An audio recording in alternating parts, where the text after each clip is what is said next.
Bab 8. Anggaran tenaga kerja. A. Definisi anggaran tenaga kerja. Anggaran tenaga kerja merupakan jenis anggaran yang memperinci kebutuhan tenaga kerja yang menunjang keberlangsungan proses produksi perusahaan. Terdapat dua jenis tenaga kerja yang membantu proses produksi perusahaan, yaitu 1. Tenaga kerja langsung adalah tenaga kerja yang benar-benar terlibat secara langsung penciptaan sebuah produk dari proses produksi perusahaan, di mana biaya yang ditimbulkan merupakan biaya yang cukup besar dalam proses produksi. 2. Tenaga kerja tidak langsung merupakan tenaga kerja di perusahaan yang tidak terlibat secara langsung dalam proses produksi dan keterlibatannya tidak dapat ditelusuri secara langsung pada produk yang dihasilkan. B. Tujuan anggaran tenaga kerja.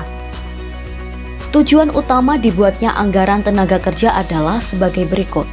1. Sebagai alat untuk perencanaan tenaga kerja yang tepat.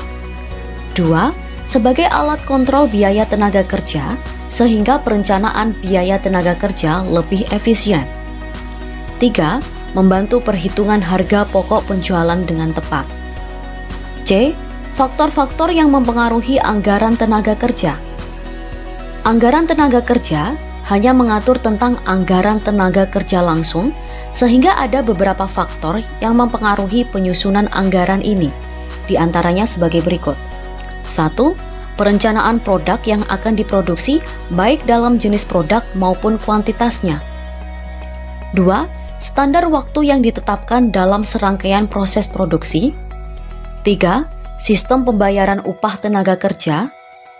4. Sistem seleksi tenaga kerja. 5.